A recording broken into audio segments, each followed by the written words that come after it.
할렐루야. 1월 14일 매일 성경 묵상 가이드입니다. 오늘 말씀은 여호수아 계속해서 9장 16절에서 27절의 말씀입니다. 경로당에 가면 할머니들이 10원짜리 화투를 즐깁니다. 비록 10원이지만은 이기기 위해서 눈에 불을 켜고 하는데요. 그때 누군가가 화투패를 탁 냈다가 이거 아니야 잘못냈어 하고서 걷어들이려고 하면 뭐라고 합니까? 낙장불입이라는 말을 하죠. 한번 낸 거는 다시 걷어들이는 게 아니라는 거죠. 실수로 내도 안 된다는 겁니다. 그게 게임에 있어서 암묵적인 룰인 겁니다. 그걸 지키지 않을 때 싸움이 나고 난리도 합니다. 때로는 뉴스에 들리는 그런 엄청난 그런 사건적인 이야기도 다 이런 데서 출발하는 거죠. 자, 하물며 하나님의 이름으로 맹세한 일에 대해서는 어떨까요? 어제 말씀에서 이스라엘 백성들이 하나님께 묻지 않고서 멀리서 왔다는 말만 믿고 기본 거민들과의 화친을 맺었죠. 그런데 오늘 말씀에 보니 그들은 결코 멀리 있지 않았습니다. 사흘이 지나 알게 된 사실은 이스라엘이 점령해야 할 가나안 땅에 거주하는 민족이었더라는 거죠. 이스라엘은 이 일로 적잖은 충격을 겪어야 했었습니다. 하나님께서 다 진멸하라고 명하신 가나안 족속과 화친을 맺었다는 것은 그들에게 있어서 실로 큰 충격입니다. 그들은 평화조약을 깨고 진멸해야 할지 아니면 하나님의 명령을 어기고 맹세를 지켜야 할지 선택해야 했었습니다.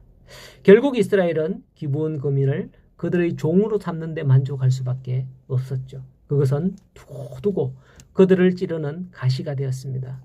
이건 그야말로 낙장불입의 패가 아닐 수 없었던 거예요.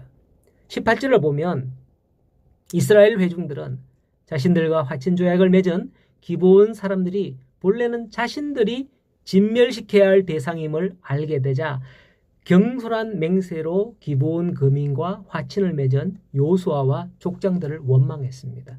하지만 그들은 비록 속임수에 의해서 거민들과 화친을 맺었지만은 여호와의 이름으로 맹세한 일이기 때문에 기브온 거민들을 죽일 수가 없었던 거예요. 이 사실을 여호수아는 백성들에게 말합니다. 백성들의 지도자들이 경솔히 행하여 큰 실수를 범하긴 했지만은 어쩔 수 없이 백성들은 따르기로 하는 거죠. 여기서 우리는 참으로 여호수아의 권고에 귀를 기울여 수용하는 백성들의 자세를 살펴볼 수가 있습니다. 만일 오늘날 세상을 살아가는 사람들이었다면 군중 심리를 따라서 적개심을 일으키고 시위를 하는 게 현실이죠. 만일 이스라엘 백성들이 여호수아와 족장들의 명령이 부당하기 때문에 수용할 수 없다 했다면 이스라엘 공동체는 큰 혼란과 갈등을 빚게 되었을 겁니다. 가나안 땅 점령도 나 못하니 너희들 알아서 해라 하면서 돌아서는 이들로 인해서 허지부지 될 가능성도 있었을지 몰라요. 백성들이 지도자를 신뢰하지 않고 잘못을 용납하지 않을 때 어떤 사태가 벌어질지 모를 일인 거죠. 하지만 이스라엘 백성들은 여호수아를 하나님이 세우신 지도자임을 인정했기에 그의 작은 실수에도 불구하고 그를 신뢰해서 협력하여 대비책을 강구하는 것을 오늘 말씀에서 볼 수가 있는 겁니다. 이 사태를 누구의 관점으로 보느냐 이게 중요하거든요. 요즘은 민주주의라고 해서 국민들 다수의 의견을 따르는 게 대세라 여겨지는 그런 시대입니다. 도덕과 법이 있어도 국민들이 원하면 그게 법이 되어지는 시대이죠. 과거엔 그렇지 않았어요. 그게 도덕적으로 옳지 않은 일이면 아무리 많은 사람이 원한다 할지라도 도덕적 진리를 선택을 하는 게 법이었습니다. 하지만 지금의 시대는 대중이 원하면 그게 도덕에 반하는 거라 할지라도 그게 옳은 게 되어버리는 법이 되어버리는 그런 안타까운 세상이 되어버렸습니다. 참으로 안타깝죠. 하지만 오늘 본문의 말씀을 보면 이스라엘이 왜 이전에 회중 족장들이 내렸던 화친의 결정을 뒤집어 엎지 못하느냐 그것은 사람의 관점으로 보는 게 아니었기 때문이에요. 사람의 관점으로 보고 판단했다면 너희들이 우리에게 거짓말을 하고 사기를 쳤으니 이건 무효다 하고 싸우면 됩니다. 그러나 오늘 말씀에서 보면 하나님의 관점으로 이 일을 보는 거예요. 19절에 우리가 이스라엘의 하나님 여호와의 이름으로 그들에게 맹세하였은즉 이제 그들을 건드리지 못하리라 하는 겁니다.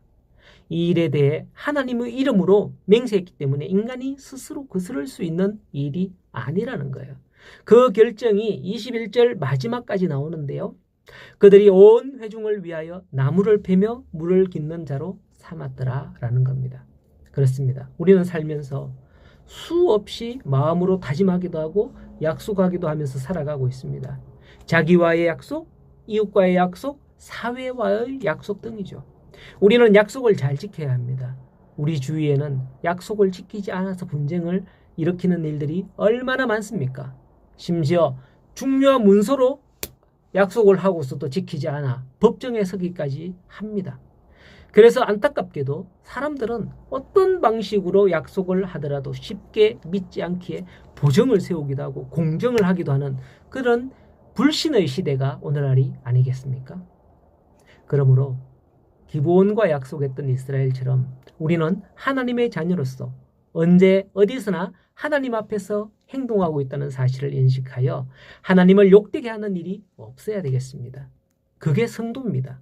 오늘 말씀과 함께하며 나아갈 때에 하나님의 약속의 자녀로 살아가는 우리 성도들, 하나님의 신실하신 약속을 믿으며 나아갈 때에 세상을 바라보며 세상도 신실하게 우리를 받아들이고 믿어질 수 있도록 그런 역할들, 그런 일들을 하면서 살아가는 우리 성도들이 되기를 간절히 소원합니다.